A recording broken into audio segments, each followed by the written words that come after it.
Dalam Islam, ketika anak itu belum mukallaf, memang itulah anak-anak. Kalau dia mukallaf maka dia itulah sudah dewasa. Kalau ghairu mukallaf atau masih anak-anak, dia berarti belum dibebani hukum Islam. Nah, belum dibebani hukum. Kalau dia sudah mukallaf maka disitulah dia berarti sudah mulai terbebani hukum. Apapun yang dia lakukan dia penanggung jawabnya. Kan gitu kan ya. Nah, kalau pakai ukuran apa yang menjadi indikator seseorang itu sudah mukallaf atau belum adalah dia sudah akil satu sisi dan baligh. Akil itu memiliki kemampuan berpikir mengakal yang sempurna. Ya, dia sudah bisa memahami perlakuan baik buruk, memalukan atau tidak, bisa memahami ini salah benar gitu ya.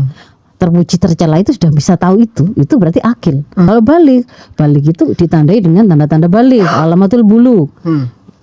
Dia sudah menstruasi, sudah mimpi basah, pernah melahirkan, ada tumbuh tanda-tanda perkembangan seks sekunder itu seperti tumbuh rambut kemaluan dan seterusnya. Nah, itu biasanya kalau misalkan itu nggak terjadi, maksudnya belum sampai menstruasi maksimalnya, berarti kalau pakai ukuran umur maksimal 14 tahun. Nah, jadi kalau setelah itu sudah mukallaf pasti.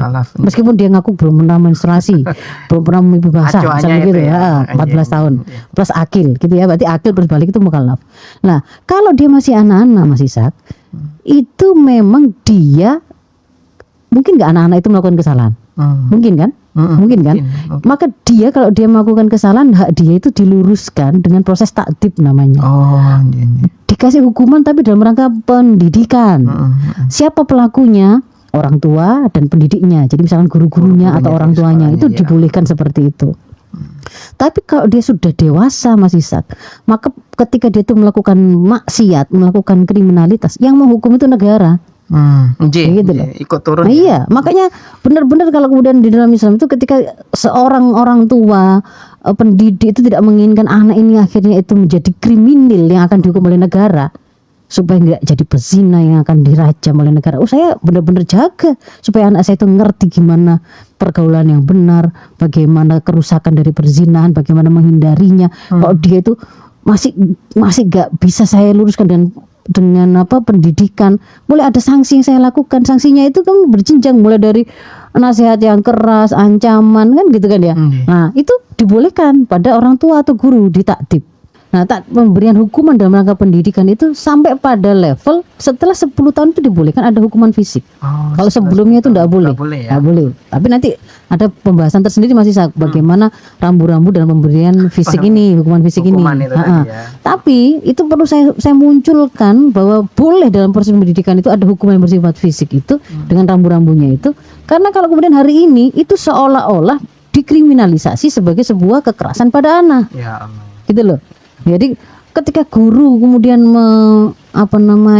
Noel gitu atau apa gitu ya, atau marahin saja, itu kemudian mulai dilaporkan sebagai pelanggaran hak asasi anak, melakukan kekerasan pada anak gitu ya. Nah, itu gara-gara kita itu mengadopsi definisi kekerasan terhadap anak, ukuran anak itu adalah berapa tahun umurnya, itu mengikuti apa yang menjadi konvensi internasional yang berbasis sekuler, tidak menggunakan syariah gitu. Tidak ngerti mereka itu gitu.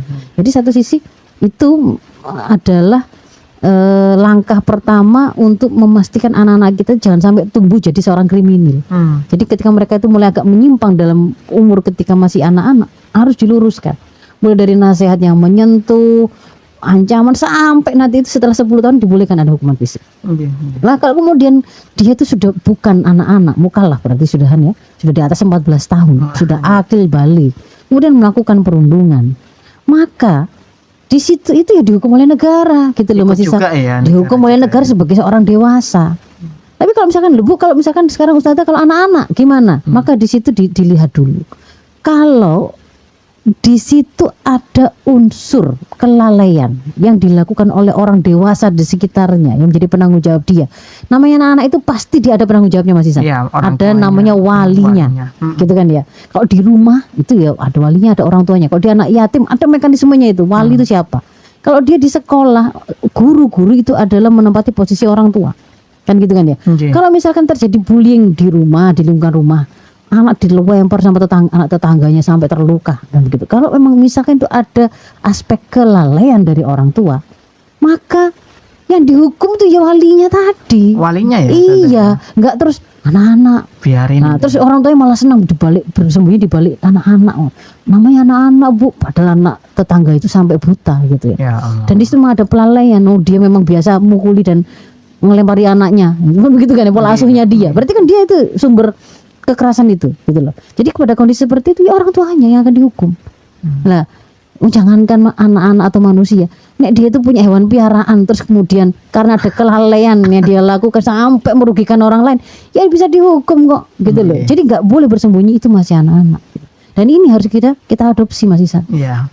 Kalau kemudian kita mengadopsi sistem hukum hari ini, yaitu tadi jatuhnya itu malah membuat ketidakadilan itu dirasakan, kemudian anak yang melakukan bullying itu tidak ngerti dan tidak diluruskan karena dia tidak disiapkan, nggak terkejar sampai orang tuanya ternyata melakukan pengabaian kan gitu kan ya. Orang tuanya juga akhirnya meremehkan. Iya. Karena kan alah pasti nanti bisa bersembunyi di balik anak-anak. Yang kemudian jadi korban itu dan keluarganya itu merasa putus asa dengan keadilan yang ada. Ini merusak semua begitu gitu ya.